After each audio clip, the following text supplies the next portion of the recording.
It's another week and another episode of the Granny Panty Podcast. I'm your host, RubyLynne.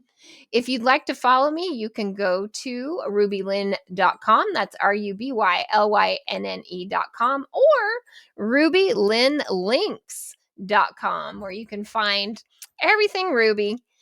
If you want to follow the podcast, definitely go to thegrannypantypodcast.com, where it'll take you to YouTube, Spotify podcast. We are everywhere that you listen to podcast. So don't forget to hit that subscribe button. This week's guest, I have had the pleasure of working with. I have worked with their firm on logo and branding in the past. She's just an amazing person whose focus is really combining marketing, her experience in sex work, and social justice and advocacy for sex workers and those in the adult industry. So I can't wait to hear her story. Help me welcome Carly David with PSGroup.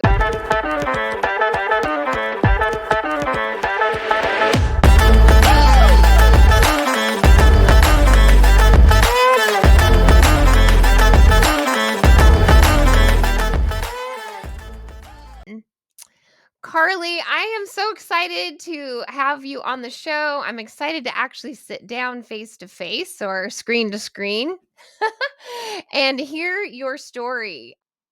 I got your bio and I read it, and my first thought was like, I have so many questions. I have questions. Yeah. I'm like, did that really happen? Right? So I'm really glad that we could do this. Well, thank you so much for having me. It is an absolute pleasure. Believe that I first met you about, I want to say almost 2 years ago. I think it Yeah. was fall of 2021 because I reached out to you. I saw you were doing logos Yes. Yes. It was and you on the did my RubyLynne logo, which of course I've changed since then. I mean, I feel like I should have a logo update every year. I know. I mean, it's sort of like I end up rebranding or refreshing our brand for our website literally every year. And I'm like, that really is not good. Um, like, let's try for some consistency, Carly. But I feel like in this day and age, we're all evolving at such a rapid rate that our aesthetic, reflects that. Right, right. And I know for me, like my brand, I've really ebbed and, flowed to finally find my niche or my brand that I'm solid in. So Yeah, it's hard. And I mean, it as we is. evolve as women, as humans, as sex workers, as professionals, it does go at a much quicker rate than Yes. one would anticipate. So, well, hopefully, let us know if you want to refresh that with a little facelift. There you go. There you go. So I want to hear the evolution of Carly and how you got to, founding We Are PS Group. And so one of the things I read that I made a note of, and let me pop over here and find it. It said, where was it? Anyway, it said that you, with experience or your business in media, marketing, and social justice. And I loved that quote off your bio. Thank you. Yeah, So, I was a English and human rights major in college, and I mean, mhm, like, come on, how well has that served me in applicable ways? right. I learned my social security number in college, and that's about it. But for what it's worth, I've always had this very strong response and Mhm, engagement with social impact, social justice. I've been through a lot in my life, and mhm, had the great fortune of growing up very privileged in a lot of ways, but privilege mhm. is not synonymous with easy or Right. like a wonderful childhood. So I think it's always been like, I don't want people to have to go through what I've gone through in my life. And so I Mhm. fight really hard to make sure that everyone is given equal opportunities and that people feel love and support and compassion Mhm. and chance and hope in their lives. So that's a That's very amazing. lofty, I mean, when I was in high school, I was, part of Amnesty and doing letter campaigns and all of that. And I also, my first career was in entertainment. So I feel like now it's sort of come full circle. And Gotcha. I'm in a place where, I'm in a community and an industry I really feel very passionate about. Mhm. And, you know, I always say that I was not a privileged person who turned to sex work. I'm a sex worker Mhm. who just happened to be raised privileged. I feel Gotcha. I feel that there's something in our DNA and in our being that we are either drawn to this through necessity or through desire or curiosity, but it's Mhm. something that's sort of in our constitution.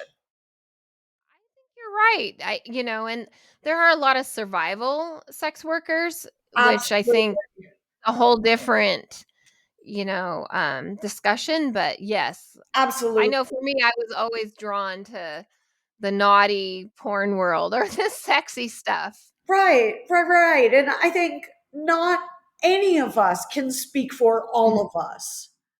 But I Right. think there are commonalities throughout, whether you are doing it as a survival necessity or Mhm. you're doing it as, a side hustle or it's a full time business.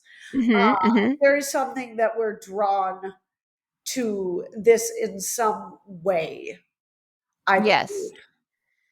So tell me, how did you enter the sex worker world? What was your experience and how did that evolve?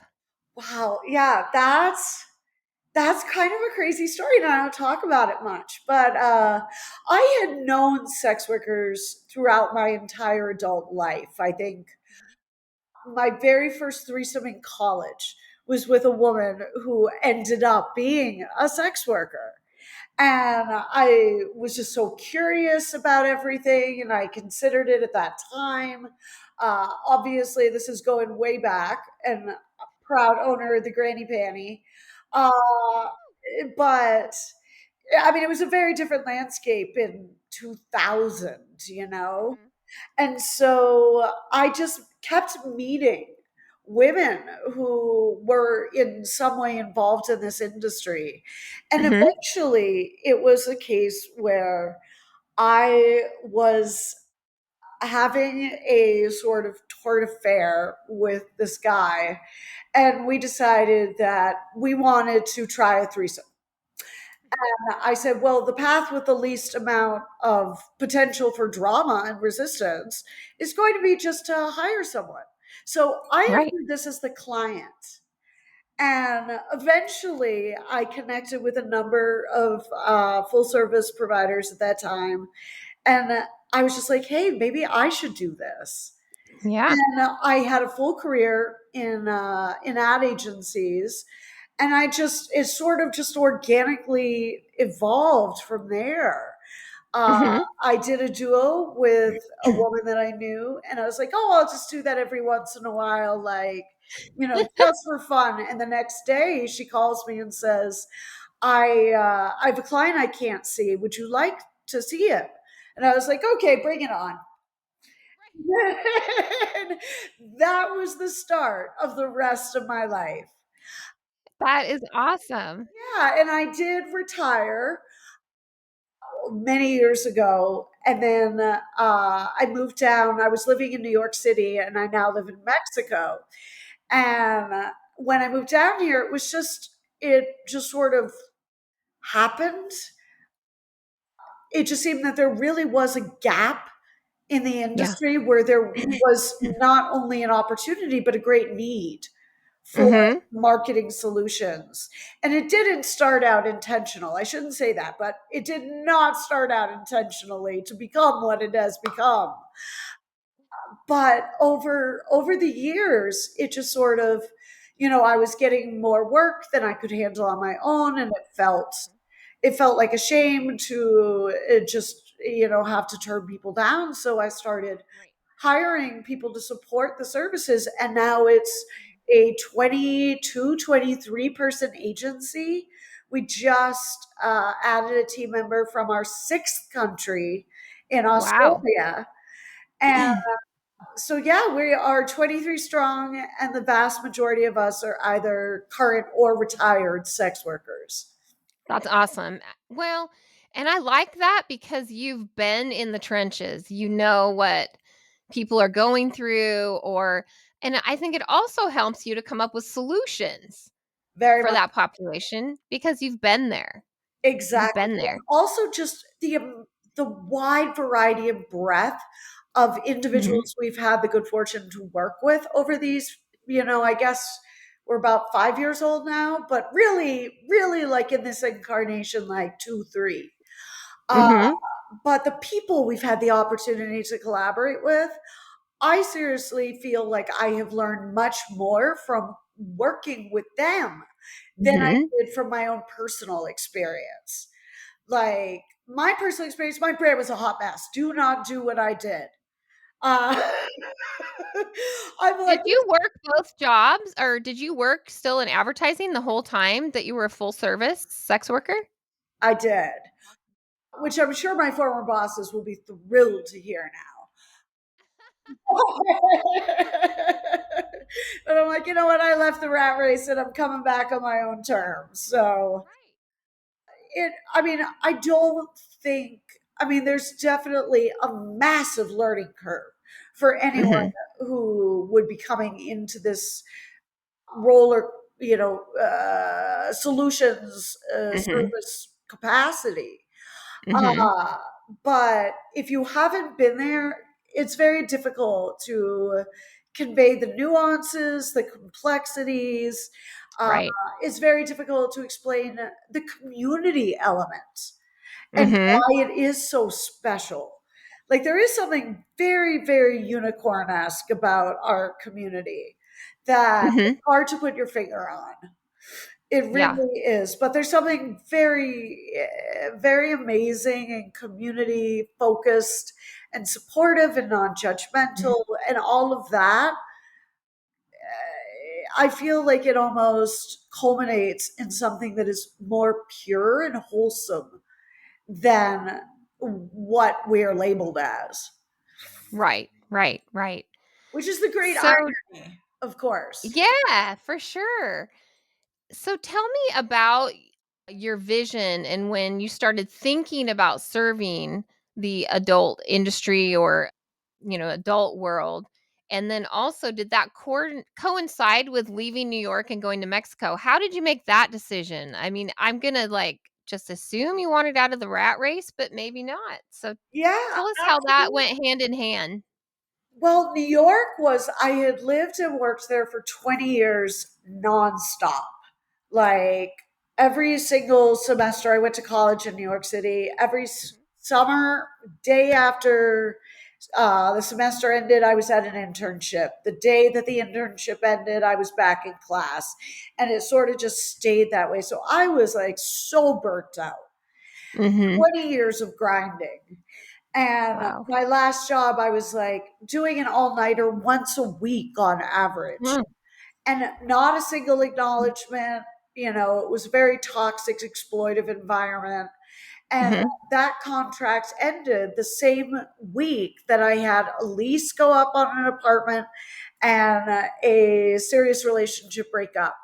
So I was like, oh, I can't swear, but I was like, F this stuff.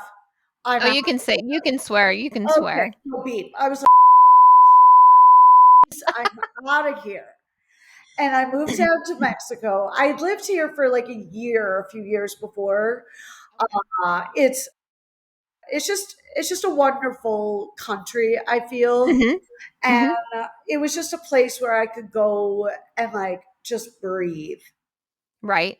And so I taught myself how to make websites, and because it was just sort of out of necessity. The first Mhm. incarnation of PSGroup, there was a partner, we had different services, and the marketing sort of evolved.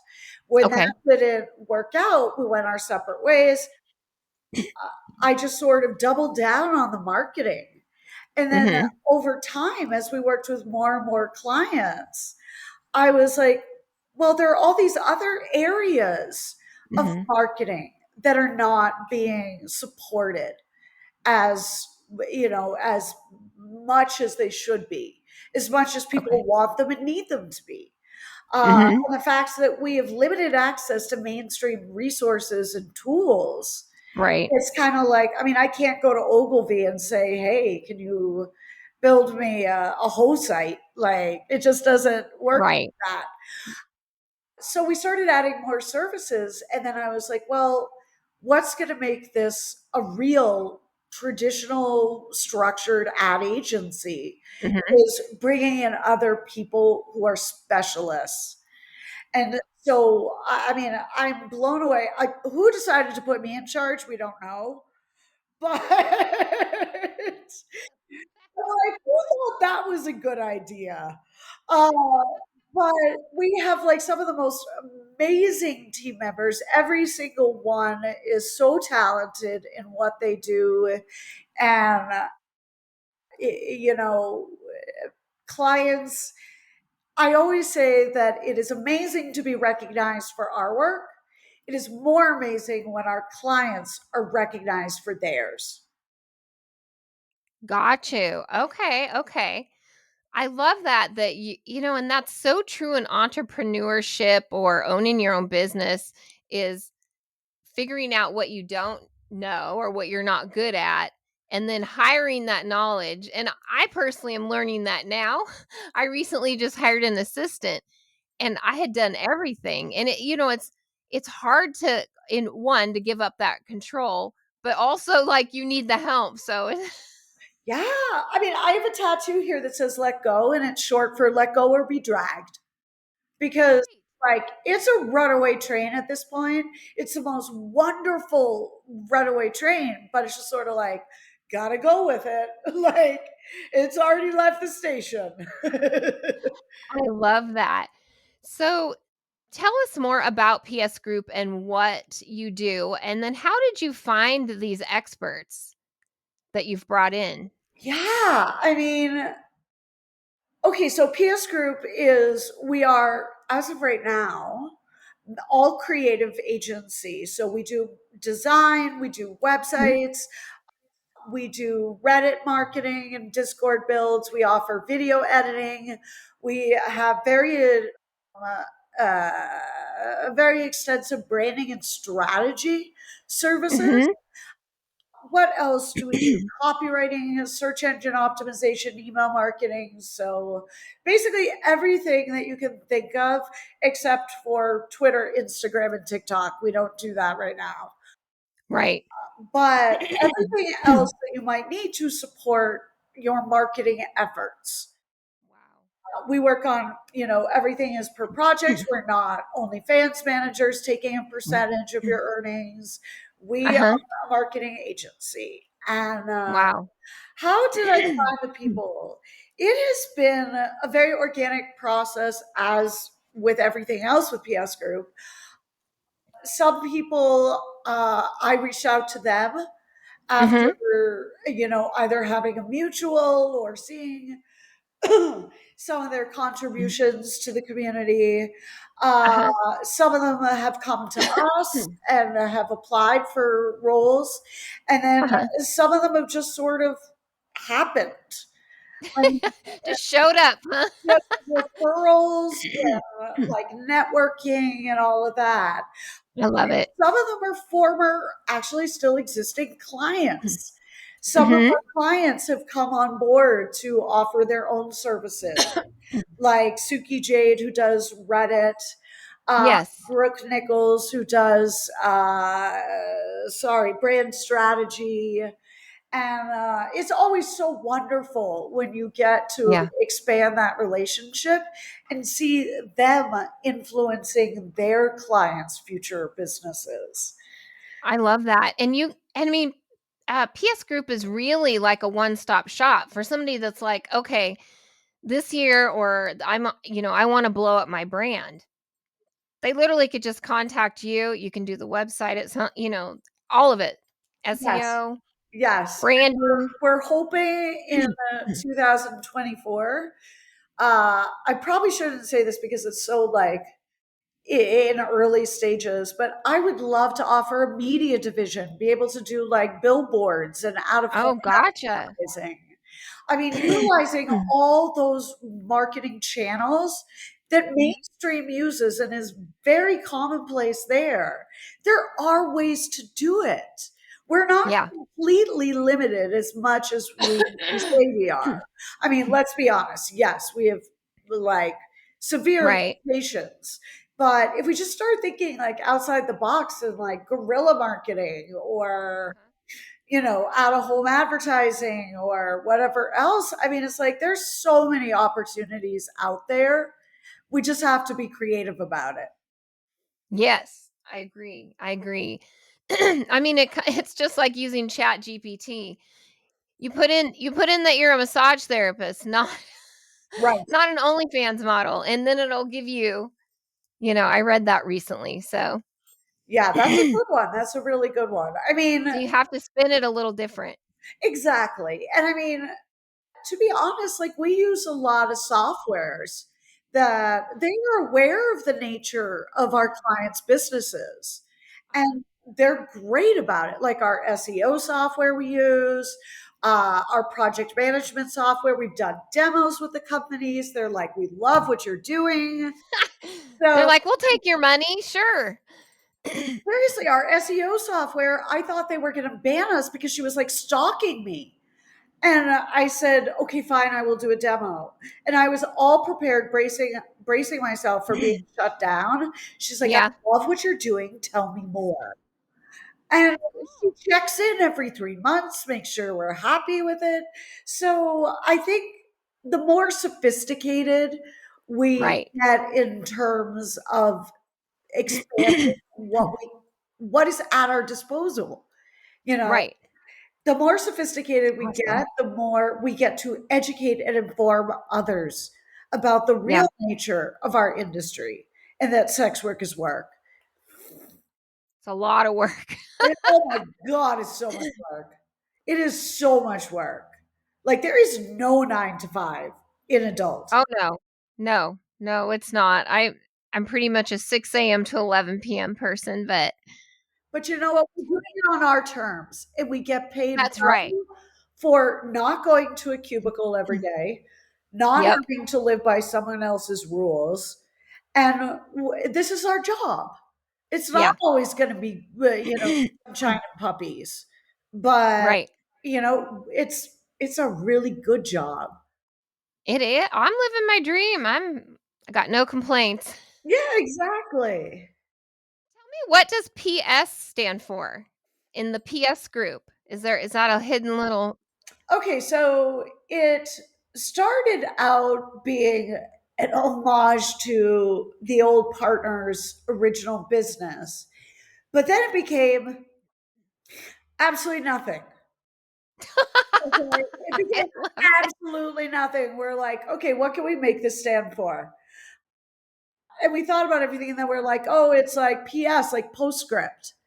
And then as it's grown and we've gotten more involved in advocacy and education, is sort of for me is almost like we're PS, we're the afterthought to society. We are the postscript, we are the subculture. But you know what? We're a group. And so PS Mhm. group sort of, I feel, speaks to the sense that we're the secret weapon to society, and we're Yeah. the secret weapon to someone's professional business. But, we're not the main. We're backstage helping you, we're supporting you. Yes. I love that. I love it. Speak to us about your advocacy and what projects you have going on, and what you might have coming up in that.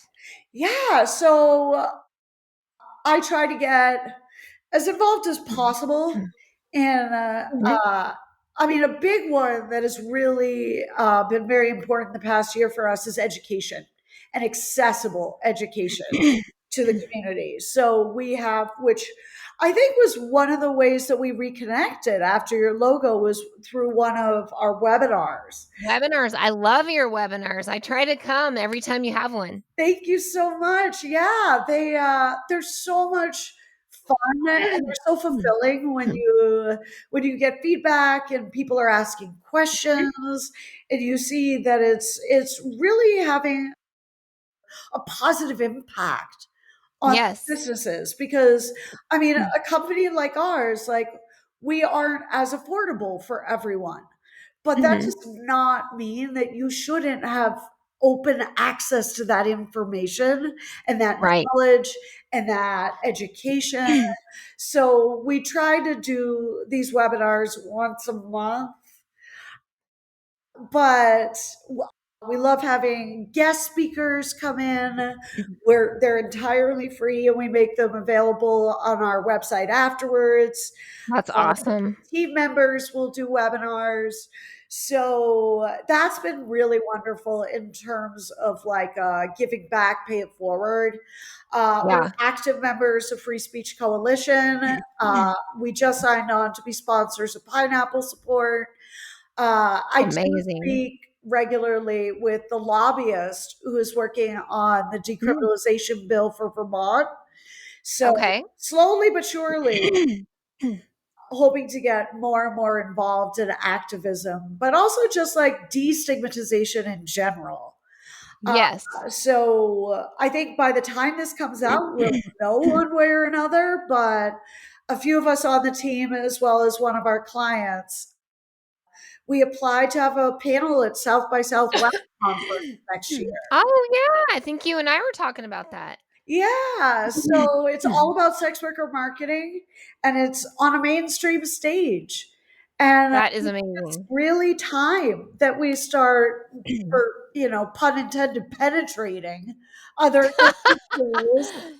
Yeah. But I think getting other industries on board and educated and informed about Yes. what we do and how this can benefit them in a lot of ways. So I think just the destigmatization Yes. is a big one for me.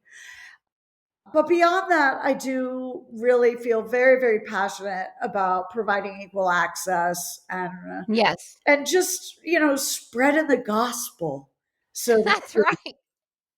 Of how amazing we are in this industry. thank you. I actually this is an amazing story. If we have time, Oh, yeah. I was just in LA this past weekend going to Casey Warner's Sunday Fair events, which is a community gathering the very last Sunday of every month. And it is Okay. open to sex workers of all kind, allies, supporters, anyone who wants to be involved. And I went there, and it just so happened that I reconnected with a kid I have known since I was 8 years old, haven't Wow. spoken to in 25 years. And he's going through a bad breakup, like abusive relationship. He's lost, he's miserable. And he came to fair with me. And Aw. he was glowing by the end and is about to book his first dog session. I mean, Wow. he was like, it was so heartwarming and supportive and warm and Mhm. embracing and non-judgmental. And he's like, and I got to learn. He was able to sit there and ask the Yes. questions that he's always wanted to ask, but had no idea that like it's okay to ask them. Right. Or who to ask or Yeah, where do I get this information? exactly. So I think like one by one little childhood friend at a time, we will change the world and people will understand that it's work, it's a job, and we're actually pretty cool. Yeah. I can't wait to go to my 40th class reunion here in a couple of years. I was gonna go to my 25 year earlier this year. I was like in contention to be a keynote speaker, and it was like, prep New England boarding school. They were like, I love okay, it. so we decided not to. I was like, well, there's a surprise. Oh my But gosh. yeah, I mean, it's just like that's why I think so many of us are so Mhm. eager to be vocal and to get Yeah, involved in advocacy is because like we're sick of being mislabeled. We're sick of being misunderstood. And right. honestly, like he thought he was going to a porn party and basically it was like a yoga class and sound bath and like painting birdhouses. Like, I mean, it literally was That's the most funny. wholesome. So That's funny. I just want to shout out to everyone involved in Mhm. that whole weekend. It was very That wonderful. is cool. Sounds fun. Carly, tell me about a time that something didn't go as planned. Something that you did, and what did you learn from it? I always love to throw that question out. Well, I know exactly. I mean, I had a client a few years ago, a website client, where there were a lot of red flags, but I was just sort of like, oh, okay, Mhm. like things are fine. And there was a disagreement, and she decided to go off the rails. She doxed me. Oh, She, no. I mean, it was, she extorted me, stalked me, like threatened bodily harm, all of this. It was like, Holy cow. it went way into legal territory, which is why I don't talk about it specifically Mhm. very much. But being doxxed, I was not face out at the time. And I decided, I was like, okay, well, there are two ways to go with this. I can close up shop and Right. just call it a day and, just curl up and say, I give up. Or I can run with it. And I decided to run with it. And I went face out, and now I have opportunities that I never, ever would have imagined. I Mhm. mean, I could not have dreamed of the opportunities that have arisen because of that one decision that unfortunately was not a way that I Yeah. would have wanted. But I was joking, like, I should send that woman a fruit basket. Like, I mean, thank you. Oh, man, that sounds like a nightmare. Oh, I can't It even was pretty imagine. bad, and I mean, it gets really dark, and Yeah. a lot of canceling going on, and a lot of lies and rumors, and it was the second time I had been through sort of a cancel campaign in this Uh-huh. role as Carly, and it's very traumatic. Like Yeah, I online can bullying imagine. and abuse, it leaves marks and it does damage. Mhm. Like, I will Mhm. admit, I still will sit there and overanalyze a tweet because I just am waiting for the other shoe to drop. Yeah. And, Mm. there aren't like, I really wish that more people talked about it in a constructive, like, how can we fix this kind of Right. way? Because it's rampant in the industry, it's rampant in society. The cancel culture, you mean? The cancel culture, the online Yeah. bullying, and no one comes back and says, I'm sorry, I was wrong. Right.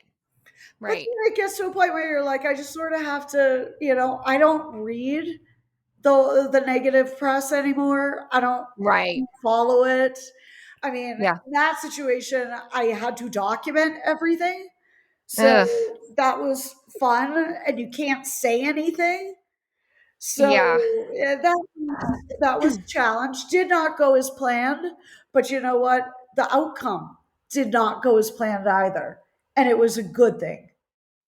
That is I'm glad that you were able to turn it into something positive, Yeah, just that ability to kinda spin it, is amazing. It's hard to work on that. I've worked on that this year is, when shit happens, it's like, "Okay, but what's one good thing that right. might have happened?" Well, it pushed me to do A, B, and C, that I was putting off or Things always happen for the best, in my opinion. yeah. Just it may suck really bad in the meantime, Yeah. but in the Or for a long time.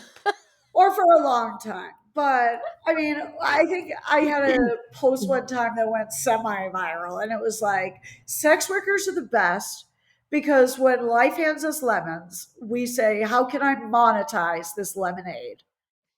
that's the mentality you have to have in life. Like, I got to figure it out. You know, Yeah. it's the only thing that is a failure is not getting thrown down. It's not getting back Right. up. Right. Right. Right. So that is funny that you say that because my partner and I have been in the swing lifestyle for about 15 years. But when we started, we got into this business, fell into it or whatever, and started making content, then I was like, yeah, no, if we're gonna play, you're gonna sign paperwork, we're gonna film it because I'm gonna sell this video. Exactly. It's like someone, Oh, and you're gonna get tested too. From here on out, we're not playing with anybody who's not fully tested. right. And I mean, it's sort of like real life dating. Oh, that's screwed now. Like, Yeah. my expectations and boundaries and like threshold.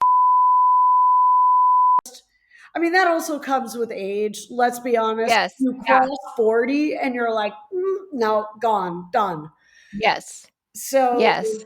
but yeah, I it, agree. it changes your mindset. And you're like, I mean, we had a client who was like, she was a Dom and she said, I don't like going to the bathroom because it's money down the drain every time. That's a good point of looking at it. I mean, think about it. It's sort of like everything we do, we need to maximize. So if you're going to maximize it, you might as well monetize it. That's right. That's right. I know. I could go on and on forever about that, but I won't. About monetizing everything. It's either monetizing it in money or monetizing it in good karma. Yes. Yes, for sure. So, if you could go back, Carly, and tell your 20-year-old self, 18, 21, something, what would you tell yourself now that you are who you are now and your experiences? Is there anything you would have done differently? Oh. Um, uh, I think having perspective now makes Mhm. things a lot clearer and a lot more Mhm. humbling. Like overall, like when you're 20 years old, you know everything. And now that I'm 43, I'm like, I hey, that is okay. I think just the humility element is it's okay not to know. But beyond that, the perspective is like, Mhm. I wish I didn't stress about things and try to control things the way I used to. I agree. Like, is it cancer? No? Then you're probably okay. Right, Like, right. and I mean, Mhm. and when it is cancer, you're like, okay, I'm prepared. I can handle this. I will figure it out as I go. Right, right, I mean, right. my late mentor, duos partner, had breast cancer. And Mm. she was full service, worked the Mhm. entire time she was going through chemo and radiation, never told anyone. And I'm like, Wow. that is strength. And that, when I see people yelling at each other about red bottoms or rates, I'm like, come on, come on, Right, let's focus on the important things. Also, right, right, oh, I could go on a soapbox about infighting and like industry fracturing and all that. right. Let's just come together against the common enemy. We can go back to fighting about couches later. Like, It's true. I agree with you. I wish I wouldn't have spent so much time stressing out about things just when I was younger. yeah, when it's sort of like worry about things when it's time to worry about them. Yeah, yeah. So, I I mean, inherited that from my mother. She was a chronic worrier.